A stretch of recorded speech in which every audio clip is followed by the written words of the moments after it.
বঙাইগাঁও জিলাৰ অভয়াপুৰীত ২ নং ৰাজ্যিক ঘাইপথত তেল ডিপোৰ সন্মুখত ভয়ংকৰ পথ দুৰ্ঘটনা।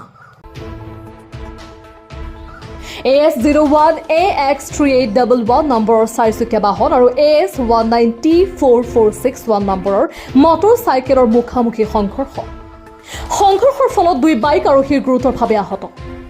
সংকটজনক অৱস্থাত 2 বাইক আৰোহীক অভয়াপুৰী চিকিৎসালয়লৈ প্ৰেৰণ। ঘটনাস্থলীত অভয়াপুৰী আৰক্ষী উপস্থিত। News desk report iExpress 24।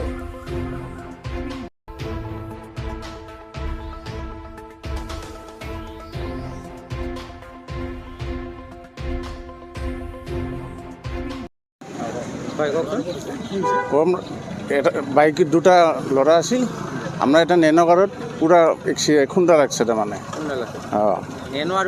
নেনৰ bike এইটো দুইজন মানুহ আছিল। অৱস্থা বাইক দুটাতো একেবাৰে ডেথে হৈছে। এতিয়া তেল ডিপোৰ ওচৰত অভয়াপুৰী তেল ডিপোৰ ওচৰত অৱস্থা বেয়া। এতিয়া তেল ডিপোৰ ওচৰত এতিয়া হস্পিটেল লৈ গৈছে অভয়াপুৰী হস্পিটেল। হেলমেট নাই। বিৰাট স্পীড আহিছে আপোনাৰ জোৰে আহিছে। কিমান জোৰ লাগছে বিৰাট। মই দোকানৰ পৰা শব্দ পাই দৌৰাইছোঁ।